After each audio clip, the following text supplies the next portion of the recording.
استحکام پاکستان پارٹی نے جلد انتخابات کی حمایت کر دی ہے۔ ڈاکٹر مراد راز کہتے ہیں کہ مینڈیٹ کے ساتھ آنے والی حکومت ہی ملکی مسائل حل کر سکتی ہے۔ چیئرمین تحریک انصاف صوبائی اسمبلیاں نہ توڑتے تو یہ آئینی بحران پیدا نہ ہوتا۔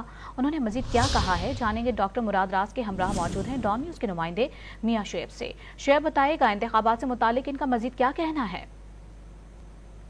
جی بالکل، میرے ساتھ استحکام پاکستان پارٹی کے سینئر رہنما ڈاکٹر مراد راز موجود ہیں۔ ان سے بات کرتی ہیں کہ ان کی جماعت کیونکہ لاہور ڈویژن کے یہ صدر بھی ہیں، تو آئندہ جو انتخاب میں کس طرح جو ووٹر کو قائل کریں گے اور جو منشورہ لے کر عوام میں نکلیں گے۔ اچھا ڈاکٹر صاحب، آپ کے پاس جو رہنما تو آ رہے ہیں، جو آپ کے مخالفین ان کا الزام ہے، لیکن ووٹر نہیں ہے، تو کس طرح آپ لاہور ڈویژن کو کیپچر کریں گے؟ لوگ تو شامل ہوتے جا رہے ہیں انشاءاللہ تعالی۔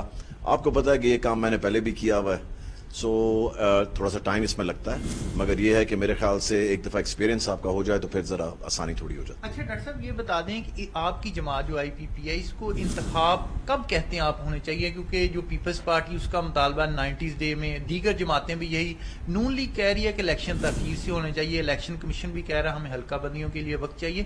IPP کا کیا موقف ہے؟ دیکھیں، ہمارا تو اس وقت یہی موقف ہے کہ 90 دن میں الیکشن ہونے چاہیے، اور اگر کوئی پرابلمز آتی ہیں تو اس سب کو میز پہ بیٹھ کے کٹھے بیٹھ کے سب کو، بجائے کہ لڑائیوں کے، بجائے کہ احتجاجوں کے، بجائے ان چیزوں کے، میرے خیال سے میز پہ بیٹھ کے ایک فیصلہ کرنا چاہیے کہ انتخاب کب ہونے چاہیے، اور اگر حلقہ بندیوں میں دوبارہ چینجز کوئی آنے ہیں تو اس میں 3 مہینے زیادہ کبھی بھی نہیں لگتا، تو الیکشنز میں بھی 3 مہینے ہیں، تو اگر 1 مہینہ آگے بھی الیکشن ہو جاتا ہے کوئی بڑی بات نہیں ہے۔ بہت شکریہ جی، آپ نے ڈاکٹر مراد راز کی بات سنی۔ ان کا یہ کہنا ہے کہ حالیہ جب بھی انتخابات ہوں گے، جو حکومت آئے گی وہی ملکی مسائل کا حل کر سکے گی۔ جی